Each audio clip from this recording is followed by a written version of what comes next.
स्वतः दुसरीवर घेऊन आता अक्षय शरूच चेंडू सह अडवलेला हातात गेला.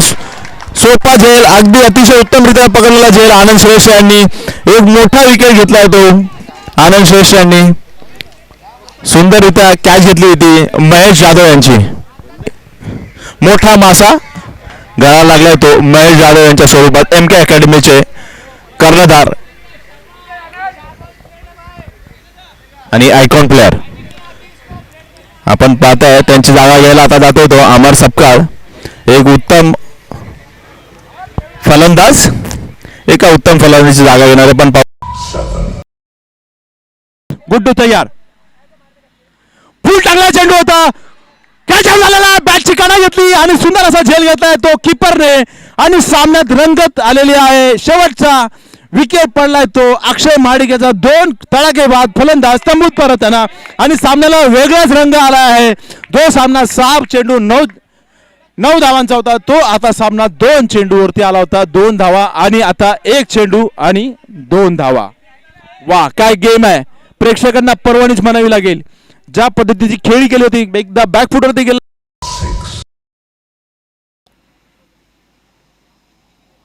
इस बार ऑफ साइड में गेंद हवा में और बढ़िया कैच. आउटस्टैंडिंग कैच सागर द्वारा. बहुत ही बढ़िया कैच लपका सागर पाटिल. इन्होंने ऐसा लग रहा था गेंद जा रही है 4 रनों के लिए, लेकिन दीवार की तरह खड़े रहे और बेहतरीन कैच लपका. लेकिन एक बढ़िया छोटी पारी लेकिन बहुत ही महत्वपूर्ण पारी खेल के लौट रहे अतुल गोसावी. एक सफलता जरूर हासिल हुई है.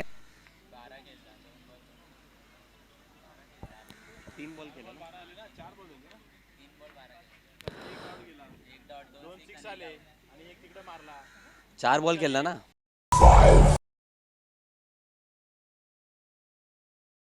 या सर्वांचं श्रेय जाते ऑर्गनाइज करायला. या दरम्यान उंचावून मारण्याचा प्रयत्न केला होता. चेंडू उंचावत गेला. पाहूया कॉटन बॉलचा प्रयत्न इथे विनय यांचा आणि उत्कृष्ट असा झेल घेतलाय आणि एक महत्वाचा फलंदाज बाद केलाय तो MK अकॅडमीचा महेश जाधव. तंबूत परतना दिसत आपल्याला. आक्रमकता आपल्याला या संघामध्ये पाहायला मिळते कारण फलंदाजी इन डेप्थ आहे आणि कोणत्याही प्रकारचा फियर दिसत नाही. कारण 6 षटकामध्ये ज्या प्रकारचा खेळ करायला पाहिजे त्या प्रकारचा खेळ ते करता दिसत, परंतु थोडं सावध गतीने खेळणं गरजेचं आहे कारण बॅक टू बॅक 2 विकेट गेले आहेत MK अकॅडमीच्या. आणि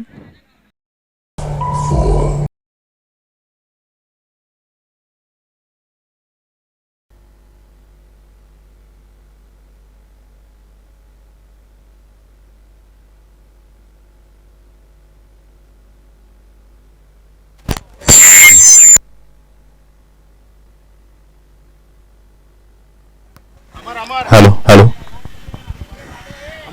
पहिलीच मॅच आहे.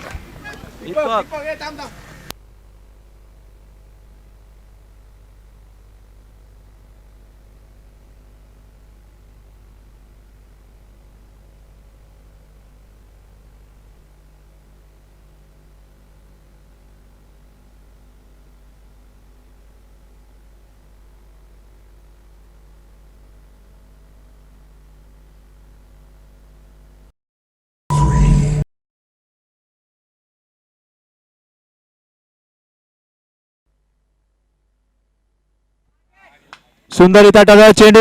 प्रयत्न केला तर मिडविकेटवर मारचा प्रयत्न. तितका सुंदर प्रयत्न झालाय. झेल बाद झालाय बाउंड्री लाईन वरती. दीपक परवडे सिक्सर किंग दीपक परवडे पहिल्या चेंडूवरती बाद झालाय. कुणाल जे उत्तम गोलंदाजी करताना दिसत आपल्याला 1 साइड करून आज या रबर बॅश मध्ये दुसऱ्या चेंडूवरती बळी मिळवला तो दीपक परवडे यांचा.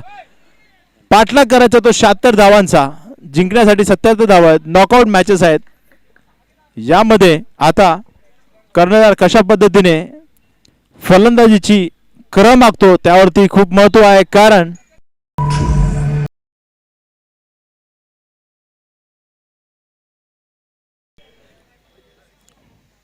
अकुटाबाचा चेंडू मारण्याचा प्रयत्न केला. शॉट चेंडूचा हो बढिया कॅच. सुंदर असा कॅच घेतलाय.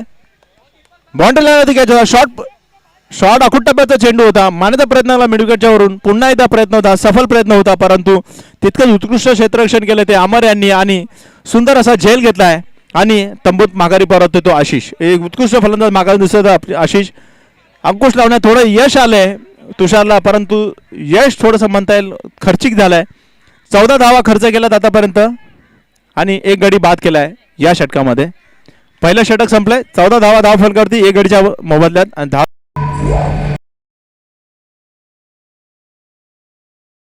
अध्यक्ष आहेत. त्या दरम्यान पुढचा चेंडू घेऊन तुषार. पहिला चेंडू पुन्हा तोच प्रयत्न केला होता, स्लॉट मध्ये टाकला चेंडू, यॉर्करचा चेंडू. ओहो, उत्तम कॅच घेतलेली आहे. 6 धावू शकले असते, पण निनाद दाते यांनी अतिशय उत्कृष्ट असा झेल घेतलाय. बाउंड्री लाईन वरती टाइम वरती जम्प केलाय आणि जो झेल घेतला अतिशय उत्कृष्ट असा झेल. तुषार यांनी पुन्हा तोच मारा करण्याचा प्रयत्न केला आणि बॅट्समॅनने तोच प्रयत्न केला, परंतु इथे यावेळी प्रयत्न फसला आणि अतिशय उत्कृष्ट असा झेल घेतला तो निनाद दाते यांनी. कदाचित मॅच मध्ये कमबॅक केल्याचा आनंद ते सेलिब्रेट करत आहेत आणि उत्कृष्ट झेलचं पारितोषिक जाईल तर मला वाटतं नक्कीच ते निनाद दाते यांना जाईल, कारण यावेळी जो झेल घेतलाय अचूक टाइमवरती तो उडी मारली आणि झेल टिपलेला आहे एका हातामध्ये. उत्कृष्ट असा क्षेत्ररक्षण केलंय तिथे निनाद दाते यांनी. नवीन बॅट्समन बाद झालाय तो दीपक. बॉलरच्या वर माझा प्रयत्न केला होता, परंतु त्या क्षेत्ररक्षण तयार आणि झेल टिपलाय. सुरेख पहिल्या चेंडूवरती झेल आणि गडी तंबूत परताना दिसतो आपल्याला. धावसंख्या आहे ती थांबली 18 वरती.